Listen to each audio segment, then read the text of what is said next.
Student I am Vipin. तो आज हम पढ़ेंगे light reflection and refraction class 10th का पहला चैप्टर।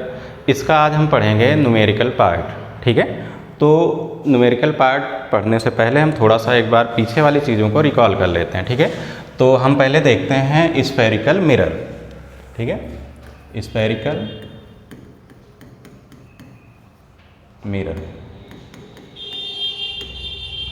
ठीक है, अब देखो स्फेरिकल मिरर क्या होता है। स्फेरिकल मिरर का मतलब हो गया एक ऐसा मिरर जिसका जो रिफ्लेक्टिंग सरफेस होता है वो क्या होता है, कर्व होता है। ठीक है, मतलब एक ऐसा मिरर जिसका रिफ्लेक्टिंग सरफेस क्या होता है, कर्व होता है, उसको हम क्या बोलते हैं, स्फेरिकल मिरर। ठीक है, तो इसको लिखते हैं a mirror which reflecting surface और कर्व। ठीक है, तो ऐसा जो मिरर होता है उसको हम क्या बोलते हैं, उसको हम बोलते हैं स्फेरिकल मिरर। अब स्फेरिकल मिरर यहाँ पे हम अपने सिलेबस में क्या करते हैं, दो टाइप का स्फेरिकल मिरर पढ़ते हैं। एक कौन सा मिरर होता है, एक होता है कॉनकेव मिरर और एक होता है कॉन्वेक्स मिरर। ठीक है, तो इसका टाइप हम देखते हैं, इसका स्फेरिकल मिरर का टाइप हम देखते हैं। तो यहाँ पे एक हो जाएगा कॉनकेव मिरर, ठीक है, और दूसरा हम पढ़ेंगे कॉन्वेक्स मिरर।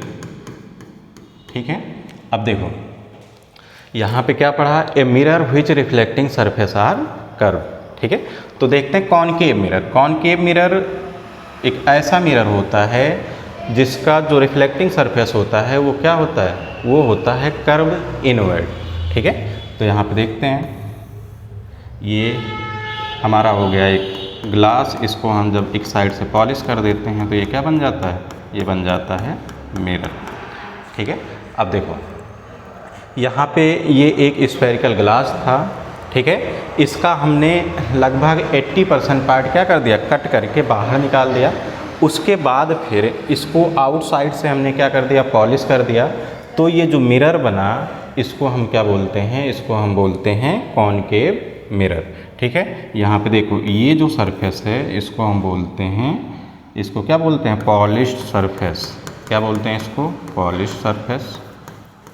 ठीक है, और उसके बाद ये जो सरफेस होता है इसको हम क्या बोलते हैं, रिफ्लेक्टिंग सरफेस। इसको हम क्या बोलते हैं, रिफ्लेक्टिंग सरफेस। ठीक है, तो यहाँ पे देखो यहाँ पे ये कौन सा मिरर है, कॉनकेव मिरर, और ये जो सरफेस है कर्व आउटवर्ड है। ठीक है, तो ये है पॉलिश सरफेस, और जो इसका इनर सरफेस है ये कौन सा सरफेस है, ये है रिफ्लेक्टिंग सरफेस। ठीक है, ऐसे देखते हैं कॉन्वेक्स मिरर। तो कॉन्वेक्स मिरर क्या होता है, यहाँ पे ये एक ऐसा स्फेरिकल मिरर होता है जहाँ पे जो आउटवर्ड सरफेस होता है वो क्या होता है, रिफ्लेक्टिंग सरफेस होता है। ठीक है, और इनवर्ड सरफेस जो होता है वो होता है पॉलिश सरफेस। ठीक है, तो देखो यहाँ पे ये जो सरफेस है, ये सरफेस है रिफ्लेक्टिंग सरफेस। ठीक है, ये है रिफ्लेक्टिंग सरफेस। ठीक है, और ये जो सरफेस है ये है पॉलिश्ड सरफेस। ठीक है, पॉलिश्ड सरफेस।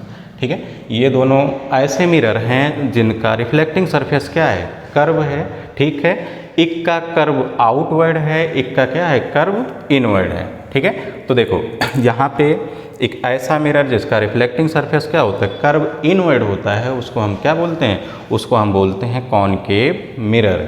ठीक है, और एक ऐसा मिरर जिसका रिफ्लेक्टिंग सरफेस क्या होता है, कर्व आउटवर्ड होता है, उसको हम क्या बोलते हैं, कॉन्वेक्स मिरर। ठीक है, अब देखो हमको न्यूमेरिकल पार्ट पढ़ना है, इसको हम पहले पढ़ चुके हैं। ठीक है, तो यहाँ पे हम देखते हैं इसकी एक बार हम चेक कर लेते हैं फोकल लेंथ। ठीक है, तो यहाँ पे देखो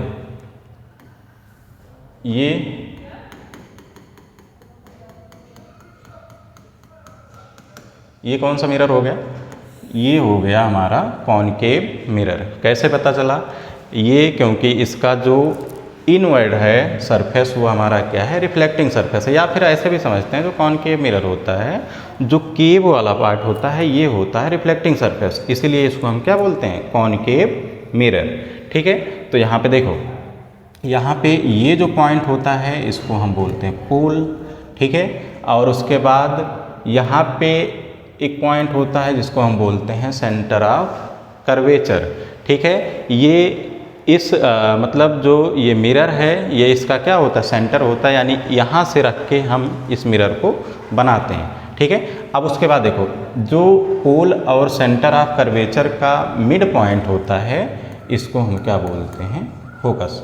ठीक है, ये फोकस ऐसे नहीं बोला जाता है, लेकिन मतलब ये माना जाता है कि अप्रॉक्सीमेट क्या होता है, जो पोल और सेंटर ऑफ कर्वेचर का मिड पॉइंट होता है फोकस उसी पे रहता है। ठीक है, अब देखो यहाँ पे फोकस होता क्या है, फोकस होता है जब कोई भी लाइट जो प्रिंसिपल एक्सिस के पैरेलल आती है। ठीक है, जब लाइट प्रिंसिपल एक्सिस के पैरेलल आती है तो आफ्टर रिफ्लेक्शन जहाँ से होते हुए प्रिंसिपल एक्सिस को कट करती है उसको हम क्या बोलते हैं, प्रिंसिपल फोकस या फिर फोकस। ठीक है, तो देखो ये लाइट आई इधर से, ये टकराने के बाद प्रिंसिपल एक्सिस को जिस पॉइंट पे कट करेगी उसको हम क्या बोलते हैं, उसको हम बोलते हैं प्रिंसिपल फोकस। तो ये लाइट आई प्रिंसिपल एक्सिस के पैरेलल, उसके बाद यहाँ मिरर से टकराने के बाद कहाँ से होते हुए जा रही है, फोकस से होते हुए जा रही है। ठीक है, अब उसके बाद देखो ये लाइट प्रिंसिपल एक्सिस के पैरेलल आई और उसके बाद मिरर से टकराने के बाद यानी रिफ्लेक्ट होने के बाद ये जिस पॉइंट पे प्रिंसिपल एक्सिस को कट करती है उसको हम क्या बोलते हैं, प्रिंसिपल फोकस। ठीक है, तो देखो हमको पढ़ना क्या है, हमको पढ़ना है फोकल लेंथ। तो यहाँ से ये पोल और फोकस के बीच की जो डिस्टेंस होती है उसको हम बोलते हैं फोकल लेंथ। इसको हम क्या बोलते हैं, फोकल लेंथ। ठीक है, यहाँ तक समझ आया। एक बार फिर से देखो, फोकल लेंथ क्या होता है, पोल और फोकस के बीच की जो डिस्टेंस होती है उसको हम क्या बोलते हैं, फोकल लेंथ। ठीक है, ऐसे हम देखते हैं कॉन्वेक्स मिरर का। ठीक है, तो देखो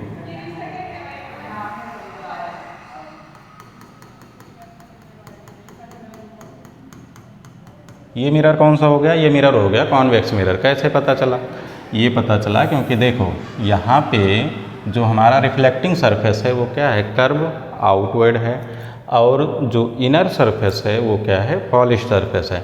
ठीक है, अब ये तो इसका सेंटर ऑफ कर्वेचर किधर होगा, सेंटर ऑफ कर्वेचर क्या होता है, सेंटर ऑफ कर्वेचर जिस स्फीयर से इस मिरर को कट किया गया होता है उसका सेंटर होता है। तो ये स्फीयर किधर से बनेगा, ये इधर से बनेगा ना, तो इसका मतलब इसका सेंटर किधर होगा, सेंटर इधर होगा, तो ये हो गया सेंटर ऑफ कर्वेचर। ठीक है, अभी हमने बताया कि जो है ये सेंटर ऑफ कर्वेचर होगा, और ये जो मिरर का मिड पॉइंट होता है ये क्या होता है, ये होता है पोल। ठीक, तो देखो अब यहाँ पे जो लाइट आएगी, यहाँ पे जो लाइट आएगी वो आएगी प्रिंसिपल एक्सिस के पैरेलल, तो ये लाइट इधर से आएगी। ठीक है, अब जो लाइट इधर से आएगी तो ये क्या होगी, मिरर से टकराएगी, मिरर से टकराने के बाद ये लाइट रिफ्लेक्ट होगी। तो ये लाइट जब आती है जो प्रिंसिपल एक्सिस के पैरेलल, तो ये मिरर से टकराने के बाद ऐसे निकल जाती है। ठीक है, ऐसे ये जो लाइट आई है ये भी मिरर से टकराने के बाद ऐसे निकल जाती है। ठीक है, अब यहाँ पे ये दोनों लाइट, ठीक है, इस साइड ये लाइट ऊपर जा रही है, इस साइड ये लाइट रे रिफ्लेक्ट होने के बाद नीचे जा रही है। ठीक है, तो यहाँ पे देखो ये लाइट दोनों आपस में ये लाइट रे कहीं पे कट नहीं करेंगे। ठीक, तो इसका मतलब अगर इसको हम इधर आगे बढ़ाते हैं तो ये लाइट ऐसे जाके प्रिंसिपल एक्सिस को यहीं कहीं पे कट करेगी। ठीक है, ऐसे ये भी इधर कहीं पे कट करेगी। तो ये प्रिंसिपल एक्सिस को जिस पॉइंट पे कट करते हैं उसको हम क्या बोलते हैं, फोकस।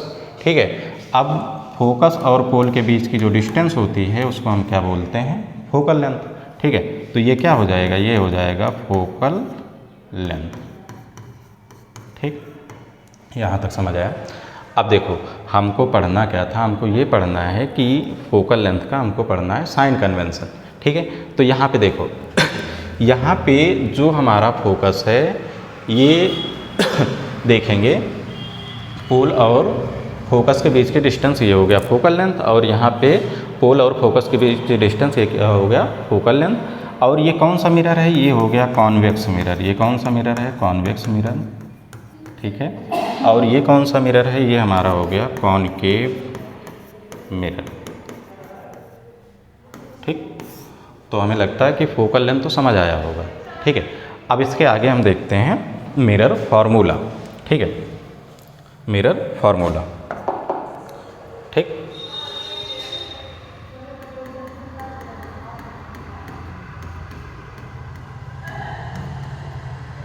Mirror formula. ठीक है, जो न्यूमेरिकल पार्ट है, ठीक है, उसको इस चैप्टर में हमें 3 फार्मूले पढ़ने होते हैं। ठीक है, जिसमें पहला क्या है, मिरर फार्मूला। मिरर फार्मूला क्या होता है? मिरर फार्मूला होता है 1/f = 1/v + 1/u। ठीक है, जहाँ पे f क्या होता है? f होता है फोकल लेंथ, जो अभी हमने बताया। फोकल लेंथ क्या होता है? पोल और फोकस के बीच की जो डिस्टेंस होती है उसको हम क्या बोलते हैं? उसको बोलते हैं फोकल लेंथ। और u क्या होता है?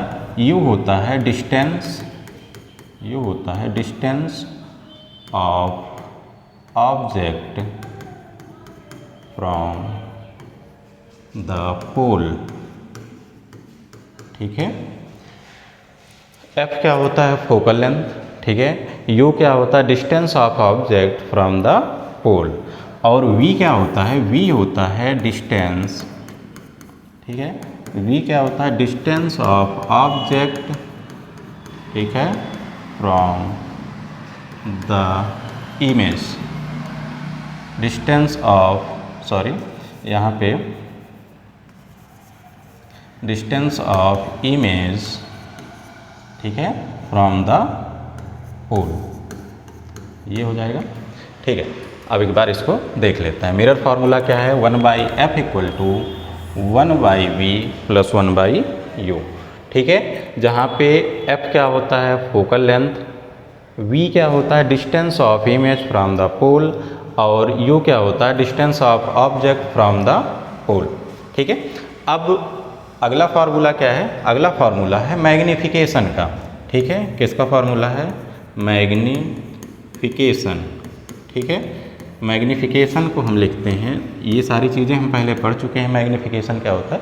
यहाँ पे सिर्फ हम फार्मूले लिख रहे हैं, क्योंकि हमको क्या पढ़ना है? हमको आगे न्यूमेरिकल पढ़ना है। ठीक है, तो यहाँ पे मैग्नीफिकेशन m = क्या होता है? -v/u। एक फार्मूला इसका ये होता है, और एक फार्मूला इसका और होता है m = hi/ho। ठीक है, अब यहाँ पे देखो, यहाँ पे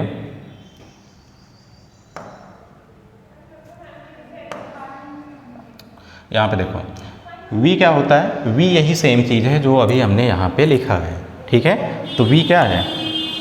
v यही सेम चीज़ है जो यहाँ पे हमने लिखा है, और u क्या है? u जो यहाँ पे हमने लिखा है। ठीक है, मतलब v हो गया तुम्हारा distance of image from the pole, और u क्या हो जाएगा? Distance of object from the pole. ठीक है, अब उसके बाद यहाँ ये क्या नई चीज़ लिखी है, इसको देखते हैं। m = लिखा है hi/ho। ठीक है, तो hi क्या होता है? hi होता है height of image, height of image. ho क्या होता है?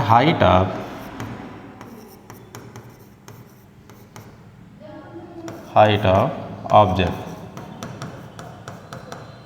ठीक है, ये क्या हो गया? hi हो गया हाइट ऑफ इमेज, ho हो गया हाइट ऑफ ऑब्जेक्ट। यही 3 ही फार्मूले पढ़ने हैं। देखो एक बार फिर से देख लेते हैं। सबसे पहले मिरर फार्मूला। मिरर फार्मूला है 1/f = 1/v + 1/u। और उसके बाद फिर अगला फार्मूला है मैग्नीफिकेशन का, जिसके 2 फार्मूले हैं, m = -v/u और m = hi/ho। ठीक है, ये 3 फार्मूले हमको याद रखने हैं। और उसके बाद फिर हमें देखना है साइन कन्वेंशन, यानी साइन +- हम कैसे यूज करते हैं। ठीक है, ये, और उसके बाद फिर हमें यहाँ से हम निकालेंगे मैक्सिमम। क्या होता है मैक्सिमम क्वेश्चन में? देखो मैक्सिमम क्वेश्चन में क्या होता है? f दिया रहता है, u दिया रहता है, v निकालना रहता है। ठीक है, और बाकी देखो ऐसे इसमें कितना है? इसमें 3 वेरिएबल है, 1/f, 1/v और 1/u में क्या है? f, v और u। तो इसका मतलब ये है इसमें 2 चीज़ें हमेशा दी जाएंगी, तीसरा अननोन रहेगा, जो कि हमको क्या रहेगा? निकालना रहेगा। ठीक, तो इसको नोट कर लो, फिर आगे हम देखते हैं। देखो ये हो गया फार्मूला। अब उसके बाद यहाँ पे हम देखते हैं साइन कन्वेंशन। ठीक है, क्या देखते हैं? Sign convention. ठीक है, अब यहाँ पे देखो सबसे पहला पॉइंट ये नोट करना है कि u जो होगा इसको हमें लेना है ऑलवेज नेगेटिव, ऑलवेज नेगेटिव। ठीक है, यानी क्वेश्चन जब हम सॉल्व करेंगे तो उसमें u की वैल्यू हमेशा क्या लेंगे? u की वैल्यू हमेशा लेंगे नेगेटिव। ठीक है, दूसरा और एक चीज़ यहाँ पे देखो, यहाँ पे जो ऑब्जेक्ट होता है उसको हम मानते हैं कि वो हमेशा कहाँ पे रखा है, वो हमेशा मिरर के लेफ़्ट साइड में रखा है, ठीक है।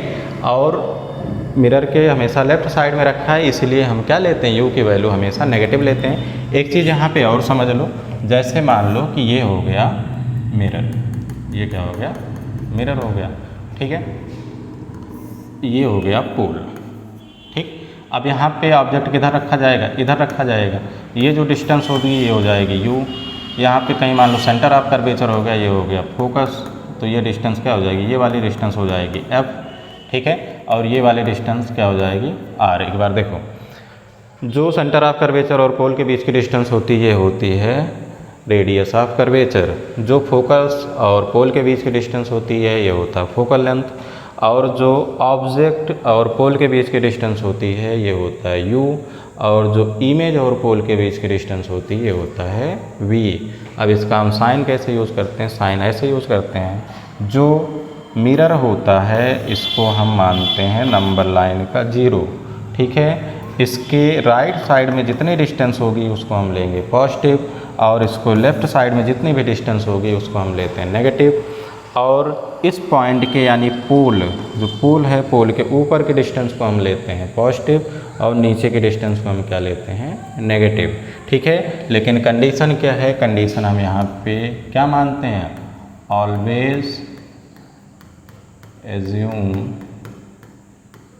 Object put on left side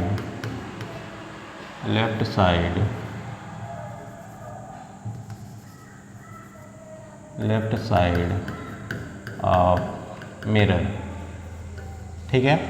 देखो अब जैसे यहाँ पे देखो, तो यहाँ पे जो ऑब्जेक्ट रखा है ये किधर रखा है, ये रखा है, ऐसे देखेंगे हम तो ये तो राइट साइड हुआ, अगर ऐसे देखेंगे तो ये हमारे लेफ़्ट साइड हुआ, ठीक है।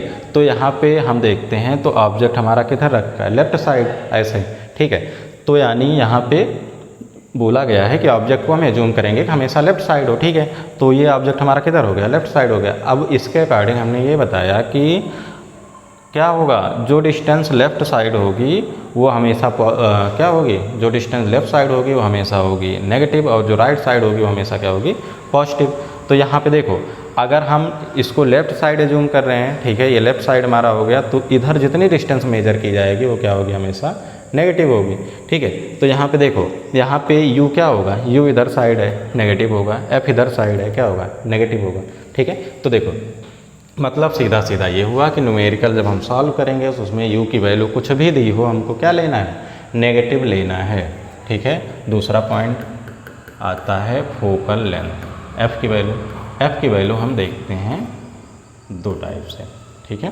क्या हो जाएगा इसमें, देखो यहाँ पे क्या हो जाएगा, f क्या होता है, पॉजिटिव होता है किसके लिए, जब यहाँ पे होता है कॉन्वेक्स मिरर, क्या होता है, कॉन्वेक्स मिरर।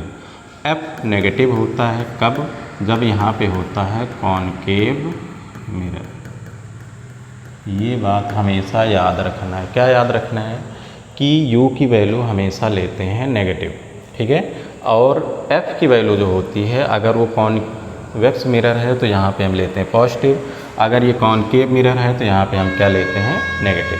यही चीज़ें ध्यान रखनी। और उसके बाद फिर देखो radius of curvature. Radius of curvature क्या होता है, रेडियस ऑफ कर्वेचर एक फार्मूला और नोट कर लो यहाँ पे, जो radius of curvature r equal to होता है वो होता है 2f, या फिर यहाँ पे f इक्वल टू होता है r/2।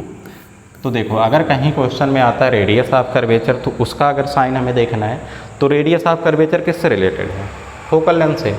तो जैसे फोकल लेंथ का साइन होता है वैसे हमारा होता है रेडियस ऑफ कर्वेचर का साइन। अगर मान लो radius of curvature convex mirror की है तो क्या होगा, पॉजिटिव, अगर कॉनकेव मिरर की है तो क्या होगा, नेगेटिव, ठीक है। तो इतने फार्मूले हैं और ये हो गया हमारा साइन कन्वेंशन, ठीक है। यहाँ पे फार्मूले याद रखना है और ये साइन कन्वेंशन याद रखना है, ठीक है। अब उसके बाद देखो, अब आता है कि मान लो क्वेश्चन में पूछता है हमको नेचर ऑफ इमेज बताना, ठीक है। तो उसके लिए क्या करते हैं, उसके लिए देखो यहाँ पे कुछ पॉइंट और नोट कर लेते हैं। जैसे जब मिरर फार्मूला लगा के हमने क्वेश्चन को सॉल्व किया तो वहाँ से हम निकाल लेंगे v की वैल्यू, ठीक है। v की वैल्यू जब निकल जाएगी तो हम निकालेंगे m की वैल्यू, तो m की वैल्यू क्या बताया था, माइनस v/u, ठीक है। अब जब यहाँ से m की वैल्यू आ जाएगी तो यहाँ पे अगर हमको मान लो साइज और नेचर बताना है, ठीक है। तो देखो m अगर हमारा पॉजिटिव है, m क्या है पॉजिटिव या फिर m क्या है नेगेटिव, ठीक है। जब इसको हम सॉल्व करेंगे तो जो m की वैल्यू आएगी वो क्या आएगी, वो आएगी प्लस माइनस m आएगी, ठीक है। अब यहाँ पे देखो अगर m पॉजिटिव होता है तो जो हमारा नेचर होता है इमेज का वो क्या होता है, जो हमारा नेचर होता है वो होता है वर्चुअल एंड इरेक्ट, क्या होता है वर्चुअल एंड इरेक्ट, ठीक है।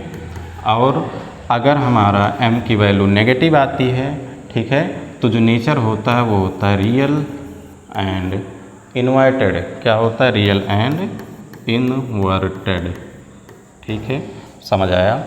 अब उसके बाद देखो अब अगर मान लो हमको इमेज का साइज़ बताना है, ठीक है, तो वहाँ पे क्या करते हैं, वहाँ पे हम देखेंगे m की एक्चुअल वैल्यू, मतलब वहाँ पे हम साइन भूल जाएंगे, ठीक है। तो देखेंगे जो m की वैल्यू है, अगर m की वैल्यू इक्वल टू 1 आ रही है, m की वैल्यू लेस देन 1 आ रही है और m की वैल्यू क्या आ रही है, ग्रेटर देन 1 आ रही है, समझ आया, ठीक है। अब यहाँ पे देखो अगर m की वैल्यू 0 से बड़ी और 1 से छोटी है, यहाँ पे m इक्वल टू 1 है, यहाँ पे m ग्रेटर देन 1, तीनों केस समझो। अगर ये केस होता है तो जो ऑब्जेक्ट रहेगा उसका जो इमेज बनेगा उसका जो साइज़ होगा उसको हम लिखेंगे डिमिनिश्ड, क्या लिखेंगे डिमिनिश्ड, क्या लिखेंगे डिमिनिश्ड, ठीक है। और अगर m इक्वल टू 1 है तो यहाँ पे जो इमेज का साइज़ है उसको हम लिखेंगे इक्वल साइज, क्या लिखेंगे इक्वल साइज। और उसके बाद अगर m ग्रेटर देन 1 है तो इसको हम लिखेंगे इन लार्ज, क्या लिखेंगे इन लार्ज, ठीक है। यहाँ तक समझ आया। ये किसके लिए था, ये हमारा था नेचर के लिए, ये किसके लिए था, ये हमारा था नेचर ऑफ इमेज, ये क्या था नेचर ऑफ इमेज, ठीक है। और ये किसके लिए था, ये था साइज ऑफ इमेज, ये किसके लिए था साइज ऑफ इमेज, ठीक है। यहाँ तक समझ आया। इसका एक एग्जांपल लेके देखते हैं कि मान लो जैसे हमने क्वेश्चन को सॉल्व किया, ठीक है। अब हमने क्वेश्चन को सॉल्व किया और उसके बाद यहाँ पे मान लो, ठीक है, क्वेश्चन को सॉल्व किया और हमारा m की वैल्यू मान लो आ गया यहाँ पे प्लस का 0.6, कितना आ गया प्लस का 0.6। अब देखो अगर हमसे पूछा जाए यहाँ पे बताओ क्या बताना है, नेचर एंड साइज, क्या बताना है नेचर एंड साइज, ठीक। अब देखो यहाँ पे m की वैल्यू कितना है, प्लस का 0.6, ठीक है। तो हमने बोला कि अगर हमको क्या बताना है, अगर हमको बताना है नेचर ऑफ इमेज, ठीक है, नेचर ऑफ इमेज बताना है तो हम क्या करेंगे, सिर्फ हम देखेंगे साइन, साइन में क्या देखेंगे पॉजिटिव या नेगेटिव, ठीक है। अब देखो अगर हमको नेचर बताना है, जो न्यूमेरिकल वैल्यू लिखी है उसको एकदम भूल जाओ, उसको छोड़ दो, क्या देखना है सिर्फ देखना साइन। तो साइन यहाँ पे क्या है, साइन यहाँ पे लगा है पॉजिटिव, ठीक है। तो पॉजिटिव अगर लगा है तो m की वैल्यू क्या है, m की वैल्यू पॉजिटिव। तो अगर m की वैल्यू पॉजिटिव है तो हमने क्या बताया था, अगर m की वैल्यू पॉजिटिव है तो यहाँ पे जो नेचर होगा वो हमारा क्या होगा, वर्चुअल एंड इरेक्ट। तो नेचर इसका क्या हो जाएगा, नेचर इसका हो जाएगा वर्चुअल, ठीक है, एंड इरेक्ट, ठीक, समझ आया। और उसके बाद देखो साइज, साइज़ के लिए हम साइन भूल जाएंगे, हम सिर्फ देखेंगे न्यूमेरिकल वैल्यू। तो न्यूमेरिकल वैल्यू क्या लिखा है 0.6, तो 0.6 क्या है, 0.6 जो है वो 1 से छोटा है और 0 से बड़ा है, ठीक है। तो 0.6 1 से छोटा है तो कौन से केस में आ गया, इस वाले केस में। तो इसका मतलब जो हमारा साइज होगा वो क्या होगा, डिमिनिश्ड, क्या होगा डिमिनिश्ड, ठीक। यहाँ तक समझ आया, ठीक है।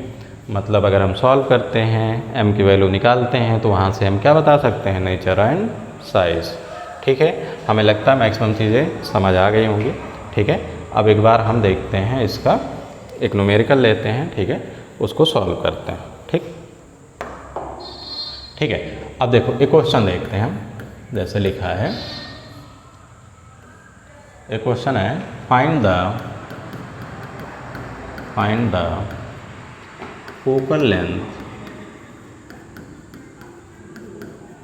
Find the focal length of spherical mirror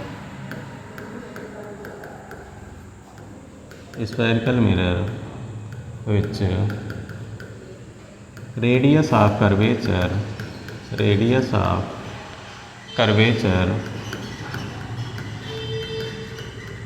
ठीक है। क्वेश्चन क्या है, find the focal length of a spherical mirror which radius of curvature is 32 centimetre, ठीक है। अब देखो क्या लिखा है, हमें उस मिरर की फोकल लेंथ बताना है जिसकी जो रेडियस ऑफ कर्वेचर है वो क्या दिया गया है, वो दिया गया है 32 सेंटीमीटर, ठीक है। तो पहले जो गिवन है उसको हम लिख लेते हैं। देखो यहाँ पे मिरर का नाम नहीं बताया है, ठीक है, तो यानी हमको साइन नहीं देखना है, सीधा सीधा हम वैल्यू देखेंगे। तो दिया है रेडियस ऑफ कर्वेचर को हम किससे डिनोट करते हैं, आर से। आर इक्वल टू दिया है 32 सेंटीमीटर, ठीक है। अब उसके बाद देखो आर इक्वल 32 सेंटीमीटर दिया है, फार्मूला क्या यूज होगा, एक फार्मूला हमने पीछे देखा कि फोकल लेंथ क्या होती है, रेडियस ऑफ कर्वेचर की हाफ होती है। तो एफ इक्वल टू क्या हो जाएगा, आर बाई 2, ठीक है। ये फार्मूला हम यूज़ करेंगे। तो यहाँ पे हम एफ इक्वल टू आर की वैल्यू पुट करेंगे 32 डिवाइड बाई 2, ठीक है। यहाँ पे इसको कैंसिल आउट करेंगे तो यहाँ पे हो जाएगा 16 सेंटीमीटर, ठीक है। यूनिट लिखना ज़रूरी है, ठीक है, क्योंकि न्यूमेरिकल में अगर हम यूनिट नहीं लिखेंगे तो क्वेश्चन क्या हो जाएगा, गलत हो जाएगा, ठीक। अब एक और क्वेश्चन देखते हैं, एक क्वेश्चन हमने लिख के रखा है उसको करवाते हैं, ठीक है।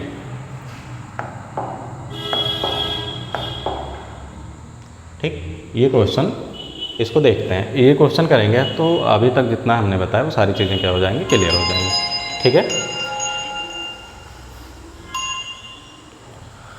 ठीक है, अब देखते हैं यहाँ पे क्या लिखा है, an object 5 centimetre in length, ठीक है। जो जो डेटा हम पढ़ेंगे उसको हम क्या करेंगे, लिखते जाएंगे। लिखा है an object 5 centimetre in length, इसका मतलब ये ऑब्जेक्ट का साइज दिया है, ठीक है। तो ऑब्जेक्ट का जो साइज होता है उसको हम किससे डिनोट करते हैं, उसको हम डिनोट करते हैं HO से, ठीक। तो यहाँ पे हम लिखेंगे HO इक्वल टू, यहाँ पे क्या हो जाएगा, HO इक्वल टू हो जाएगा हमारा क्या, HO इक्वल टू हो जाएगा 5 सेंटीमीटर, क्या हो जाएगा 5 सेंटीमीटर, ठीक है। उसके बाद लिखा in length is placed at a distance of 20 centimetre, at a distance of 20 centimetre, यानी जो ऑब्जेक्ट है वो मिरर से 20 सेंटीमीटर की डिस्टेंस पे रखा गया है। तो हमने क्या बताया था कि ऑब्जेक्ट की डिस्टेंस जो होती है मिरर से वो क्या होती है, उसको हम डिनोट करते हैं U से। तो U इक्वल टू क्या दिया है, U इक्वल टू दिया है 20 सेंटीमीटर। अब देखो एक चीज़ याद करो, हमने ये बताया था कि U की वैल्यू हमेशा क्या लेना है, नेगेटिव। तो यहाँ पे क्या हो जाएगा -20 सेंटीमीटर, ठीक है। अब उसके बाद आगे फिर लिखा है फॉर अ कॉन्वेक्स मिरर, ठीक है। मिरर कौन सा है ये भी लिख लेते हैं, मिरर कौन सा है, कॉन्वेक्स मिरर। कौन सा मिरर है ये, कॉन्वेक्स मिरर, इसको भी लिख लेंगे, ठीक है। और फिर लिखा है रेडियस ऑफ कर्वेचर 30 सेंटीमीटर, ठीक है। तो रेडियस ऑफ कर्वेचर को किससे लिखते हैं, R इक्वल टू लिखेंगे 30 सेंटीमीटर। अब यहाँ पे देखो, यहाँ पे दिया है कॉन्वेक्स मिरर। कॉन्वेक्स मिरर जो होता है इसमें जो रेडियस ऑफ कर्वेचर होता है वो क्या होता है, पॉजिटिव होता है। तो पॉजिटिव लिखा तो जाता नहीं है, तो ठीक है, 30 सेंटीमीटर लिखा है। अब देखो यहाँ पे क्या दिया है, HO दिया है, U दिया है, और क्या दिया है, रेडियस ऑफ कर्वेचर दिया है। Find the position of the image, it's nature and size, ठीक है। तो देखो जो मिरर फार्मूला हमने पढ़ा है उसमें क्या होता है, उसमें होता है फोकल लेंथ होता है, U होता है, और क्या होता है, V होता है, ठीक है। तो मिरर फार्मूला हम लिखते हैं। मिरर फार्मूला क्या है, मिरर फार्मूला, पहले हम फार्मूला लिख लेते हैं। फार्मूला क्या होता है, 1/f equal to 1/v plus 1/u, ठीक है। अब यहाँ पे देखो इस फार्मूले में f है, v है, u है, लेकिन जो गिवन डेटा है उसमें कहीं f नहीं लिखा है। तो इसका मतलब f पहले हम निकाल लेते हैं। तो एक फार्मूला हमने और पढ़ा है, f इक्वल टू R/2, ठीक है। तो r की वैल्यू है 30, डिवाइड बाई 2 करेंगे तो यहाँ से आ जाएगा 15 सेंटीमीटर। ठीक है। अब देखो कॉन्वेक्स मिरर है, इसका मतलब जो फोकल लेंथ है वो क्या होगी, पॉजिटिव होगी, तो F इक्वल टू आ गया 15 सेंटीमीटर। ठीक। तो देखो अब हमें U भी पता है, F भी पता है, बताना है find the position of image. Position of image का मतलब होता है, यहाँ पे सबसे पहले हम लिख लेते हैं, हमको निकालना है क्या, पोजीशन ऑफ इमेज का मतलब होता है V की वैल्यू। ठीक है। क्या निकालना है हमको, V की वैल्यू निकालना है, और उसके बाद it's nature and size. Nature और साइज के लिए हमको क्या निकालना होता है, M की वैल्यू निकालना होता है। तो M equal to question mark, ये दो चीज़ें पहले हमको फाइंड करनी है। ठीक है। अब यहाँ पे देखो, यहाँ पे जो फार्मूला हमारा है 1/f equal to 1/v plus 1/u, यहाँ पे हम वैल्यू पुट करते हैं। देखो f की वैल्यू कितना दिया है 15 सेंटीमीटर, तो 1/15 इक्वल टू 1/v, v हमको फाइंड करना है, इसको ऐसा लिख लेंगे, और उसके बाद 1/u, u की वैल्यू हमने बताया था ऑलवेज नेगेटिव, तो यहाँ पे हो जाएगा 1/-20। ठीक है। अब देखो ये जब इधर आएगा तो 1/15, ये 1/20 जब इधर आएगा तो ये हो जाएगा प्लस में, तो ये हो जाएगा प्लस का 1/20 इक्वल टू 1/v। ठीक है। अब इसको हम सॉल्व करेंगे, तो 15 और 20 का एलसीएम लेंगे तो ये कितना आ जाएगा, ये आ जाएगा 60। ठीक है। ये हो गया 60। यहाँ पे देखो अब 60 को 15 से डिवाइड करेंगे तो कितना आ जाएगा, 4 आएगा, तो यहाँ पे हम लिखेंगे 4, और उसके बाद 20 से डिवाइड करेंगे तो यहाँ पे लिखेंगे 3। ठीक है। इतना तो आता होगा हमें लगता है मैथमेटिक्स में। ठीक है, कि एलसीएम लेते हैं, उसके बाद जो डिनोमिनेटर होता है उससे एलसीएम को डिवाइड करते हैं, जो आता है उससे ऊपर मल्टीप्लाई करते हैं। ठीक है, समझ आया। अब उसके बाद देखो यहाँ पे आ गया, जो यहाँ पे हम लिख लेते हैं। ठीक है। तो यहाँ पे क्या आ गया, देखो यहाँ पे हो गया 1/v इक्वल टू 7/60। अब अगर हमको v निकालना है तो चाहे हम क्रॉस मल्टीप्लाई करें या फिर इसका रिवर्स कर दें, तो v ये रिवर्स हुआ तो ये भी रिवर्स हो जाएगा, आ जाएगा 60/7 सेंटीमीटर। ठीक है, यहाँ तक समझ आया। इसको हम चाहें तो डिवाइड करके पॉइंट में लिख सकते हैं, चाहे तो इसी पे छोड़ सकते हैं। समझ आया। तो एक आंसर हमको मिल गया कि जो पोजीशन है वो क्या है, वो है 60/7 सेंटीमीटर, और ये भी क्या आई है, पॉजिटिव आई है। तो पॉजिटिव आई है तो इसका मतलब ये जो इमेज है ये कहाँ पे बन रही है, मिरर के पीछे। कहाँ बन रही है, मिरर के पीछे। ये कैसे पता चला, ये ऐसे पता चला क्योंकि हमेशा आगे साइड रखा जाता है ऑब्जेक्ट को हमेशा नेगेटिव लिया जाता है। ये आई है पॉजिटिव, इसका मतलब उसके अपोजिट साइड इमेज बन रही होगी। ठीक है। ये रे डायग्राम में जब अपने पढ़े थे तो वहाँ पे क्या पढ़े थे, यही पढ़े थे कि जो कॉन्वेक्स मिरर होता है उसमें जो इमेज बनती है वो क्या कहते हैं, मिरर के पीछे बनती है। ठीक। और यहाँ पे साइन से भी हम देख के बता सकते हैं कि इमेज कहाँ बनी होगी, मिरर के पीछे बनी होगी। ठीक। ये हो गया हमारा v की वैल्यू आ गई। अब हमको बताना है नेचर एंड साइज। तो नेचर एंड साइज बताने के लिए हम क्या करेंगे, हम निकालेंगे m की वैल्यू। ठीक है। तो अगले पेज पे हम देखते हैं। ठीक है। तो v की वैल्यू हमने निकाला था, v इक्वल टू आया था 60 डिवाइड बाई 7 सेंटीमीटर। ठीक। अब m इक्वल टू होता है -v डिवाइड बाई u। ठीक, -v डिवाइड बाई u। तो m इक्वल टू -v की वैल्यू आई है 60 डिवाइड बाई 7, और u की वैल्यू जो थी, u की वैल्यू कितना था, u की वैल्यू थी कितना था, एक बार देख लेते हैं इसको।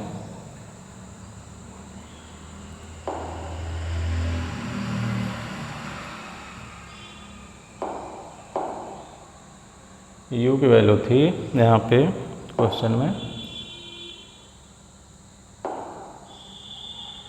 यहाँ पे u की वैल्यू थी 20 सेंटीमीटर। ठीक है, u की वैल्यू क्या थी, 20 सेंटीमीटर। ठीक है। तो देखो u की वैल्यू है 20 सेंटीमीटर, तो यहाँ पे क्या लिखेंगे, -20 सेंटीमीटर, माइनस का 20।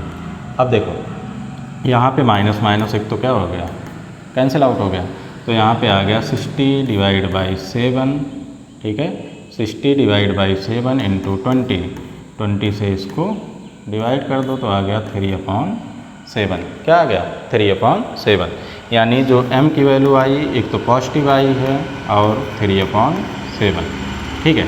अब देखो 3/7 इसको हम डिवाइड करते हैं तो आ जाएगा ये 0.4, ठीक है 0.4, फिर उसके बाद 2, इतना 0.42, आगे भी जाएगा तो लेकिन इतना हमारा अप्रॉक्सीमेट में इतना आ जाएगा प्लस 0.42, इतना आ गया, ठीक है। अब हमको क्या बताना था नेचर, तो नेचर के लिए हमने क्या बोला था, नेचर के लिए हम सिर्फ देखते हैं साइन, तो m क्या आया है, m आया है पॉजिटिव। अब अगर m पॉजिटिव आया है तो इसका नेचर क्या होगा, इसका नेचर होगा virtual and erect, virtual and erect, ठीक, वर्चुअल एंड इरेक्ट, ठीक है। और उसके बाद देखो दूसरा हमको बताना है साइज, तो हमको पहले से दिया था क्वेश्चन में ही कि जो HO इक्वल टू दिया था वो दिया था 5 सेंटीमीटर, क्या दिया था 5 सेंटीमीटर, तो फार्मूला क्या होता है m इक्वल टू HI/HO, हमको HI बताना है तो m की वैल्यू यही रख लेते हैं 3/7 इक्वल टू HI, ठीक है, HO की वैल्यू कितना है 5, तो ये इधर आके मल्टीप्लाई हो जाएगा, तो 5 × 3/7 इक्वल टू क्या आ जाएगा HI, तो HI इक्वल टू आ जाएगा 15/7, ठीक है, इतना आंसर हो जाएगा। इसको चाहें तो हम डिवाइड करके डेसिमल में लिख सकते हैं, ठीक है। अब हमें लगता है कि ये समझ आया होगा, ठीक। क्या था इसमें एक बार फिर से देख लेते हैं। हमको क्वेश्चन में u की वैल्यू दिया था, ठीक है, क्वेश्चन में r की वैल्यू दिया था और क्वेश्चन में HO यानी हाइट ऑफ ऑब्जेक्ट दिया था, ठीक है। हमको बताना था position of image, position of image का मतलब होता है कि v की वैल्यू हमको बताना था, ठीक है। तो इसके लिए हमने क्या यूज़ किया, मिरर फार्मूला। मिरर फार्मूला क्या होता है 1/f equal to 1/v plus 1/u, ठीक है। तो रेडियस ऑफ कर्वेचर दिया था क्वेश्चन में, तो रेडियस ऑफ कर्वेचर से हमने क्या निकाल लिया, फोकल लेंथ निकाल लिया। उसके बाद फार्मूले पे पुट किया तो वहाँ से हम निकाले v की वैल्यू। जब v की वैल्यू निकल गई तो फिर उसके बाद हमको बताना था नेचर एंड साइज, ठीक है। तो नेचर के लिए हमने बताया था कि नेचर के लिए हमको चाहिए m की वैल्यू, तो m का फार्मूला क्या होता है m इक्वल टू -v/u, ठीक है। तो देखो v की वैल्यू हमने यहाँ से निकाला, u की वैल्यू हमको पहले से पता थी, तो v की वैल्यू हमने पुट किया 60/7, क्या पुट किया 60/7, ठीक है। और उसके बाद u की वैल्यू हमेशा लेना होता है नेगेटिव, तो यहाँ पे हमने -20 लिखा, फिर यहाँ पे एक माइनस ये और एक माइनस ये 20 का, ठीक है, ये माइनस माइनस कैंसिल आउट हो गया तो ये हो गया प्लस में, और यहाँ पे देखो ये 7 आ गया नीचे तो ये हो गया 60/7 × 20, 20 से इसको हमने डिवाइड कर दिया तो यहाँ पे आ गया 3, ठीक है। तो ये आया प्लस का 3/7, इसको जब हम डिवाइड करेंगे तो ये अप्रॉक्सीमेट इतना आ जाएगा 0.42, ठीक है। अब देखो हमें बताना था नेचर, क्या बताना था हमको नेचर, ठीक है। तो अगर नेचर हमको बताना था तो नेचर के लिए हमने बताया था कि देखना होता है साइन, सिर्फ साइन देखना होता है, वैल्यू से हमको कोई मतलब नहीं होता। मतलब अगर इसको हम कवर कर लें तो हमको सिर्फ क्या देखना, सिर्फ हमको साइन देखना है। तो साइन क्या है पॉजिटिव, तो अगर पॉजिटिव साइन है तो क्या होता है नेचर वर्चुअल एंड इरेक्ट, ठीक है, यहाँ से ये आ गया। अब उसके बाद हमको बताना था हाइट ऑफ इमेज, ठीक है। अगर हाइट ऑफ ऑब्जेक्ट ना दिया होता तो हम ये बताते कि डिमिनिश्ड होगा कि इक्वल साइज होगा कि इनलार्ज होगा, लेकिन अगर यहाँ पे हमको हाइट ऑफ इमेज निकालना है, हाइट ऑफ ऑब्जेक्ट गिवन है, तो हम एकदम यहाँ पे एग्जैक्ट हाइट निकाल सकते हैं इमेज के। उसके लिए फार्मूला कौन सा यूज़ किया, उसके लिए फार्मूला यूज़ किया m इक्वल टू HI/HO, ठीक है। तो उसके बाद यहाँ पे हमने वैल्यू पुट किया m इक्वल टू 3/7, उसके बाद HI/HO की वैल्यू थी 5, फिर इसको क्रॉस मल्टीप्लाई किया तो ये आ जाएगा 15/7। इसको हम चाहें तो डिवाइड करके डेसिमल में इसका साइज़ लिख सकते हैं, नहीं तो इसी पे छोड़ देंगे, ठीक है। Okay, thank you.